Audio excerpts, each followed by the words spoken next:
Good morning guys. कैसे हैं आप लोग? अच्छे हैं? तो आज हम देखिए दोबारा पढ़ने जा रहे हैं पार्लियामेंट का सेकंड पार्ट। यानी कल हमने पढ़ा था लोकसभा।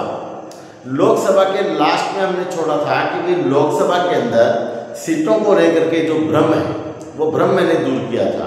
मैंने बताया था 530 प्लस 20 प्लस 2 ऐसा क्यों लिखा हुआ है। तो देखिए 530 तो राज्यों से जो मेंबर आते हैं एमपीज चुन करके, जिनको जनता के द्वारा चुना जाता है वो होते हैं, और 20 जो है वो आते हैं केंद्र शासित प्रदेशों से। तो यहाँ ये देखने वाली बात है कि 20 में से केवल 13 जो है वो तो हम भारत के अंदर इस समय क्या है चुनाव कराते हैं, निर्वाचित होते हैं, लेकिन 7 मेंबर जो हैं वो हमने पीओके के लिए यानी पाकिस्तान के अधिकृत जो कश्मीर है उसके लिए हमने छोड़ रखे हैं।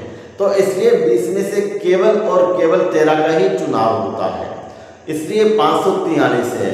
और जो दो हमने लिखे हैं वो होते हैं एंग्लो इंडियंस। लेकिन आपको पता है कि जनवरी 2020 से एंग्लो इंडियन जो है उनको हमने बंद कर दिया है। आज हम पढ़ रहे हैं राज्यसभा। राज्यसभा किसी भी देश का एक स्थायी सदन होता है, इसका कभी विघटन नहीं होता, इसका कार्यकाल 6 वर्ष है, ऐसा कहीं भी जिक्र नहीं है। भारतीय संविधान में कहीं ये नहीं लिखा हुआ है कि राज्यसभा का कार्यकाल 6 वर्ष है। क्यों? क्योंकि राज्यसभा जो है वो आर्टिकल 80 के अंतर्गत आता है, और आर्टिकल 80 के अंतर्गत ये लिखा हुआ है कि ये एक स्थायी सदन है, अर्थात राज्यसभा कभी विघटित नहीं होता। तो आज हम देखते हैं कि राज्यसभा में कुछ ऐसे बिंदु या पॉइंट हम ले रहे हैं, उन पॉइंटों की सहायता से आज हम समझने का प्रयास करेंगे। तो सबसे पहले तो मैं ये बता दूं कि राज्यसभा जो है वो आर्टिकल 80 के अंतर्गत आता है। संसद जो है तो सामने लिखा हुआ है आर्टिकल 79 यानी 79 के अंतर्गत आता है, जबकि हमारा लोकसभा आर्टिकल 81 के अंतर्गत आता है। तो आइए आज हम समझते हैं। सबसे पहले बात करते हैं राज्यों का सदन।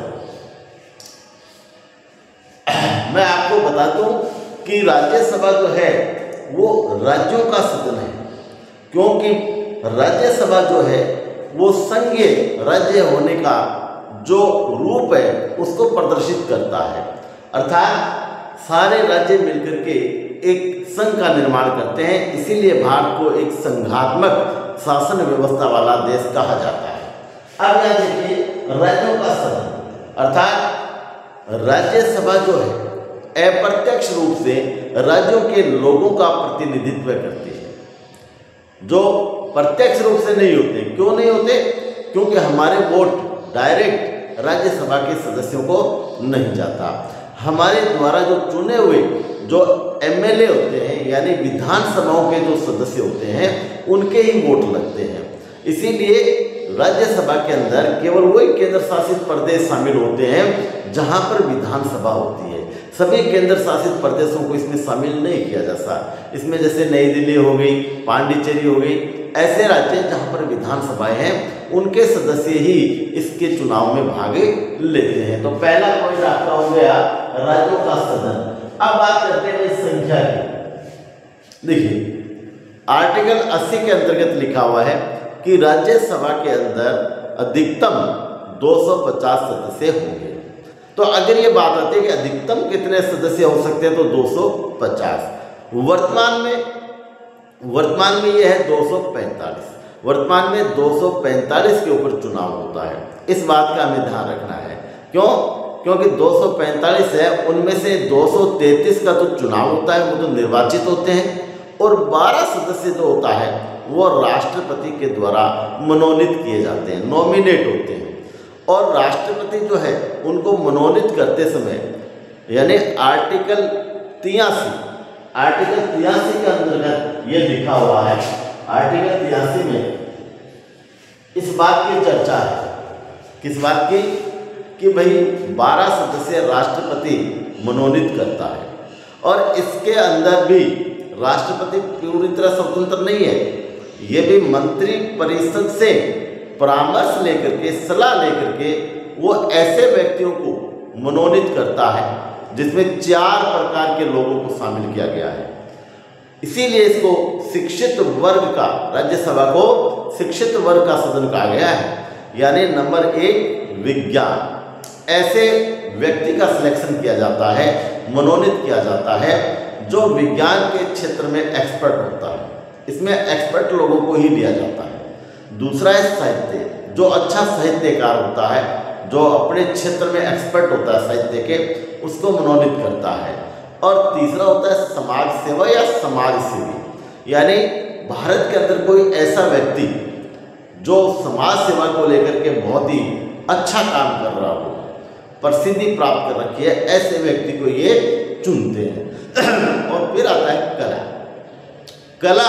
कला में देखिए फिल्म भी शामिल है, खेल कूद भी शामिल है। यानी जिस कला में कोई व्यक्ति निपुण है उसी व्यक्ति को सेलेक्ट किया जाता है। तो इस प्रकार से राज्यसभा में 12 सदस्य जो है वो राष्ट्रपति के द्वारा मनोनीत किए जाते हैं। वर्तमान में केवल 233 पर तो चुनाव होता है, निर्वाचित होते हैं, और 12 सदस्य जो है वो राष्ट्रपति द्वारा मनोनीत होते हैं। इसलिए कुल सदस्य हैं 245। 5 सदस्य जो है वो पाक अधिकृत में आज भी हमने छोड़ रखे हैं। उसके बाद में हम बात करते हैं योग्यता। अहर्ता का मतलब होता है योग्यता। देखो योग्यता बहुत ही सामान्य सी बात है, केवल और केवल हमें इसकी उम्र का पूरा पता होना चाहिए। लोकसभा के सदस्य की उम्र 25 होती है, लेकिन राज्यसभा के सदस्यों की उम्र होती है 30 वर्ष। इस बात का आपको ध्यान रखना चाहिए। राज्यसभा के सदस्य की उम्र होती है 30 वर्ष। वह भारत का नागरिक होना चाहिए, वह पागल या दिवालिया घोषित नहीं होना चाहिए, अर्थात मानसिक रूप से विकृत नहीं होना चाहिए, यानी विकृत मस्तिष्क का व्यक्ति नहीं होना चाहिए, और वो किसी बैंक से करप्ट नहीं होना चाहिए। इसके अलावा संसद के द्वारा समय समय पर जो भी अहर्ता या योग्यता निर्धारित की जाती है उसके मापदंड पर वो पूरा खरा उतरना चाहिए। तो ऐसे व्यक्ति को ही हम क्या करते हैं, राज्यसभा में चुनाव के लिए तैयार करते हैं। तो इसकी योग्यताएं कोई विशेष नहीं है, आपको केवल उम्र का ध्यान रखना है।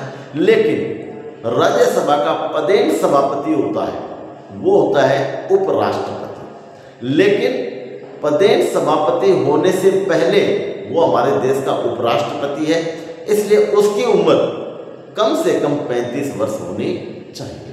अगर कहीं ऐसा नहीं हो कि भाई उपराष्ट्रपति भी तो राज्यसभा का सदस्य या मेंबर होता है, वो मेंबर नहीं होता। उपराष्ट्रपति राज्यसभा का मेंबर नहीं होता, इसीलिए उसकी उम्र कितनी होती है, 35 वर्ष। उसके बाद हम देखते हैं भाई मतदान।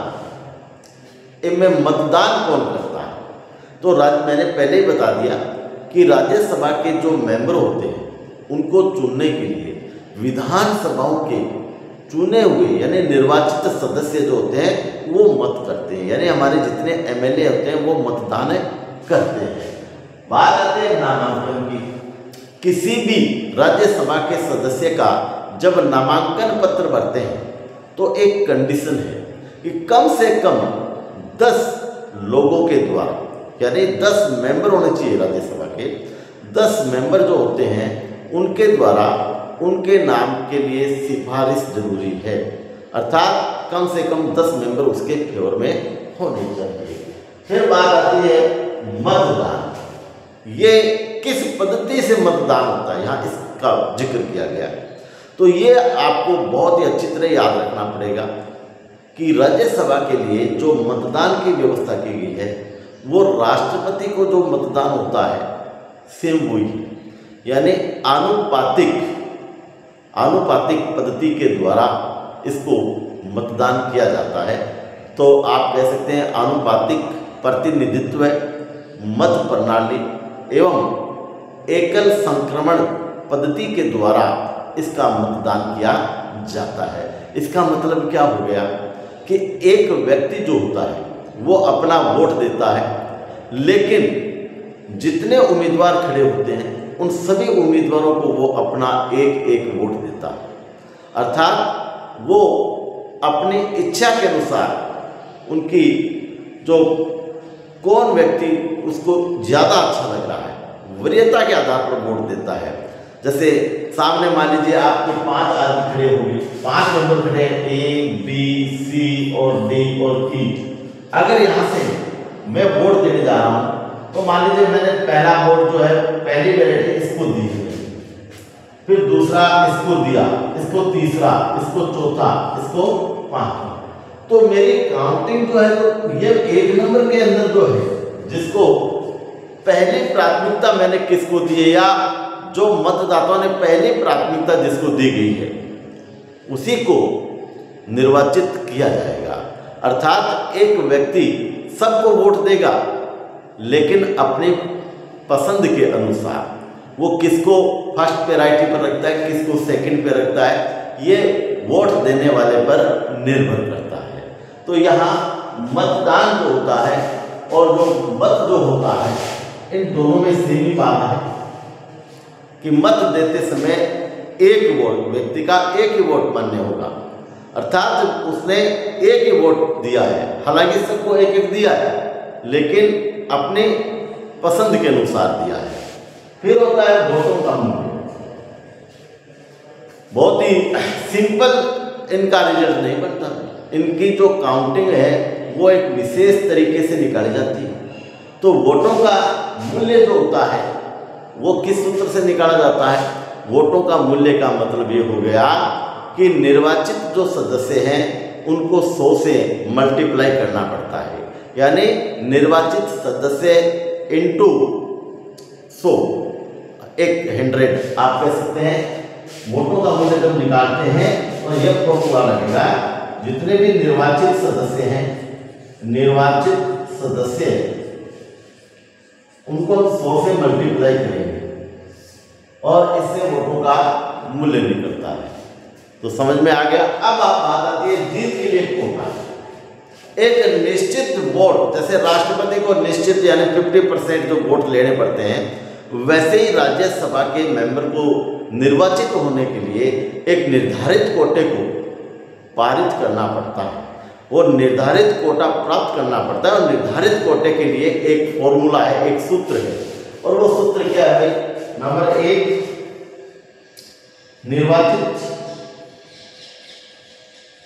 निर्वाचित सदस्य की संख्या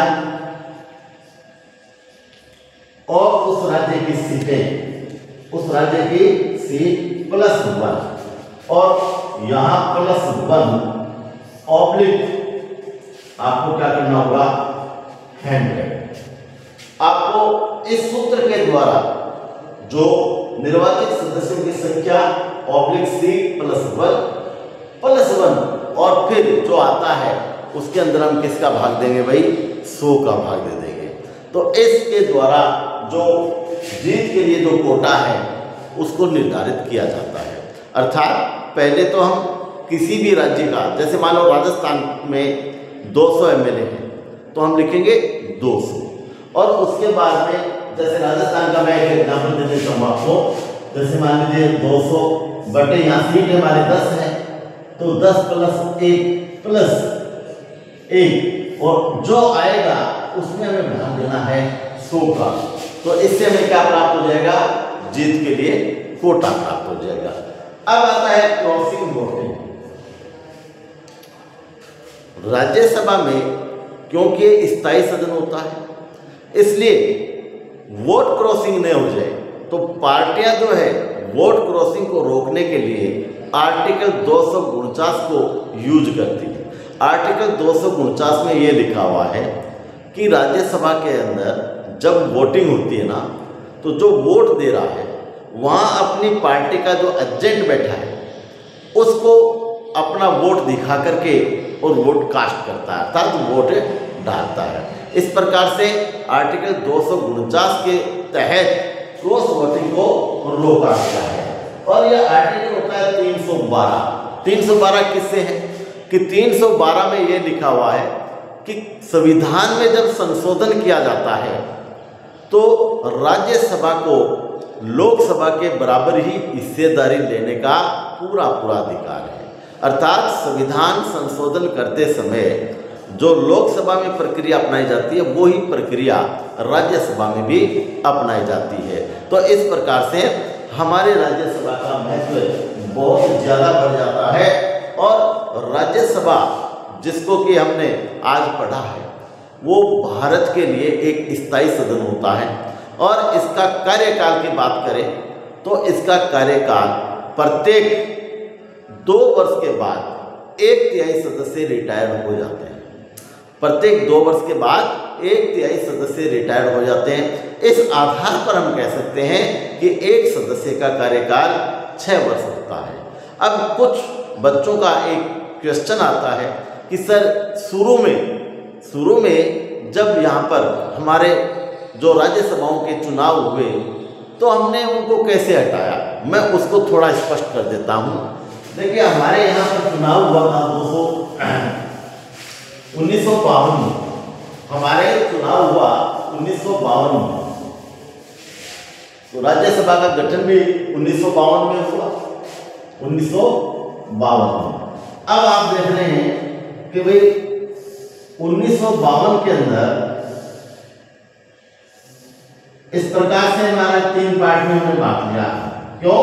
1/3 है। तो यहां मान लीजिए A, B और मैं C लिख देता हूं। अब 1952 में हमने क्या किया कि जिन लोगों को हमने इसको A वालों को हटाना था तो हमने लॉटरी सिस्टम यूज की, अर्थात 1/3 लोगों की हमने लॉटरी निकाली और ये लॉटरी से इनको क्या हुआ, इनका कार्यकाल पूरा हुआ। फिर दोबारा 1954 इसमें हमने इनकी लॉटरी निकाली और इनमें जिनका लॉटरी में नाम आ गया उनको हमने रिटायरमेंट दे दिया। अब तो अपने आप स्वतः कार्यकाल 6 वर्ष होने लग गया। तो हमने केवल 1952 और 1954 में लॉटरी सिस्टम को अपना करके और राज्यसभा के सदस्यों को रिटायरमेंट देना पड़ा। ऐसा क्वेश्चन पूछा जा सकता है कि राज्यसभा में लगभग कितनी बार सेवानिवृत्ति के लिए लॉटरी सिस्टम लागू किया गया, तो कब किया गया? 1952 और 1954 में। कितनी बार? तो आज तक हम कह सकते हैं 2 बार। तो आज हमने पढ़ा पार्लियामेंट का दूसरा पार्ट या दूसरा अंग, अर्थात संसद के 3 अंग हैं, लोकसभा, राज्यसभा और राष्ट्रपति। तो आज हमने पढ़ा है राज्यसभा जिसको स्थायी सदन कहते हैं, निम्न सदन भी कहते हैं, शिक्षित वर्गों का सदन भी कहते हैं। क्यों?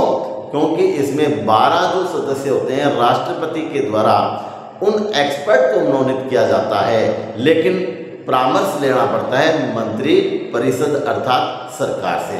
तो आज आशा करता हूं कि आपको जो भी बताया गया है अच्छी तरह समझ में आ गया होगा। लोकसभा, राज्यसभा, राष्ट्रपति, उपराष्ट्रपति, इनके बारे में आपसे एग्जाम में श्योर पूछा जाएगा। उपराष्ट्रपति जो होता है वो पदेन सभापति होता है। आर्टिकल 64 के तहत आर्टिकल 64 जो होता है वो हमें बताता है कि भाई भारत का उपराष्ट्रपति है वो राज्यसभा का पदेन सभापति होगा। तो इन बातों का भी आपको ध्यान रखना है, आर्टिकलों का विशेष करके आपको ध्यान रखना है कि किस आर्टिकल में क्या कहा गया है। तो आज इतना ही पर्याप्त है। देखते रहिए, बने रहिए और अगर पहली बार आप मेरा वीडियो देख रहे हैं तो सब्सक्राइब करें, लाइक और फॉलो करना न भूलें। जय हिंद, जय भारत।